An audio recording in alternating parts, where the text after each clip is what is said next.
Hey everyone, it's Erica.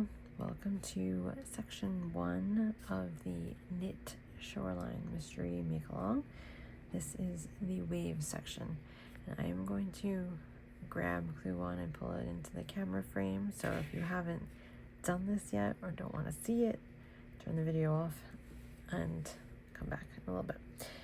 So here we go. This is the completed, well, a piece of the completed section 1, which is your waves, and this portion of the shawl is done primarily on your larger needle. The reason for that is to give it a little bit of a looser ripple than the rest of the shawl. This is not a part that you want to be pulling in, so about this much of it is done on your larger needles, and then you will move over to your main smaller needle for the last few rows. Now this right here is simply a lifeline that I ran through close to the end of my section, so that if any problems arise, I don't have to lose this, because this is not something that I wanted to be picking up without a lifeline. So not necessary, but that's what this is. All right, so now that you see this, you can kind of count how many repeats we have here. Like I said, this is the full thing. I'm going to push this aside because we're not going to go over this stitch on the full length of the shawl. It is way too much.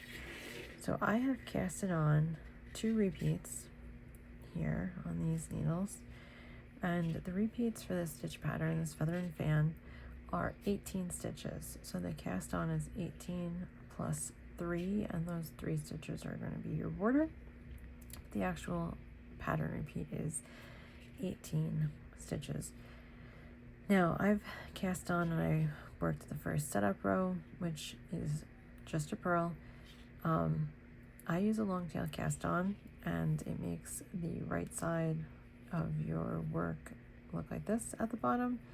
If you're doing a different type of cast on and you want to eliminate that first setup wrong side row and just dive right into the right side, that's fine too, but that one row does give you a little bit of a base for working the increases and decreases instead of just having the cast on edge. Okay, so to get started here, we're going to purl the first stitch of the row as your little border, and then knit 1. Now those are the extra stitches off to the side. And the repeat actually starts right here with knit 2 together 3 times. So we're going to knit 2 together. Pick up my yarn a little bit so that the cord doesn't keep scratching. Okay, so we've got knit 2 together 3 times, and that is going to, you can kind of see the little bit of a wave starting there. Next up, yarn over knit 1 5 times. So yarn over 1, 2, 3, 4, 5, and then 1 more yarn over. Now you're going to do a left leaning decrease 3 times to mirror the first part. Now what I do to make mine is I slip 1 knitwise, and I kind of twist it around and place it back on the left needle and knit those 2 together through the back. You can do whatever left leaning decrease you'd like, but this is how I do what's in the pattern. Technically a slip slip knit, but I'm only slipping the first stitch. So I go knit, twist, place it back on, and then you have 1 knit to end out your repeat. So this is 1 repeat right here. So you've got 3 right slanting decreases, yarn over knit 1 5 times, the extra yarn over, and then 3 left slanting decreases and a knit 1 to kind of break up the repeat. So very important that you have 6 increases and 6 decreases. They're split up 3 and 3, but this pattern repeat needs to be balanced. If you do an extra decrease and forget one of the increases, you're going to be thrown off. So 1 more repeat on here. So I'm going to knit 2 together 3 times. 1, 2, 3. There you go.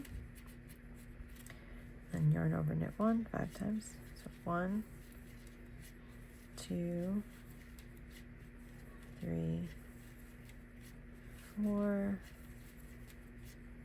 5, and then your 6th yarn over right there, and then 3 decreases again. So 1, and I got stuck.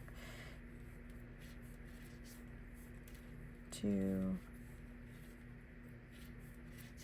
3, your repeat ends with a knit 1, and then the row will end with a purl 1. So for this section, the waves, this is actually your only patterned row. Everything else is either a full knit or a full purl. So once you get this row down, that's it. You're good to go on this. Like I said, there's nothing hard about this, but the only thing to keep track of is that you are doing as many increases as decreases and vice versa.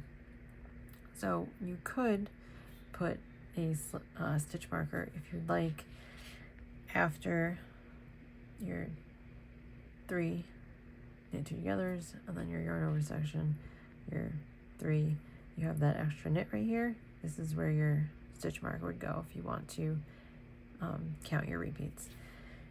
And then you can just count each section to make sure that you have the matching amount of increases and decreases. Otherwise, once you got this, like I said, you're good to go. If you do have any questions, feel free to reach out. Otherwise, I will see you guys in another week for section 2. Bye.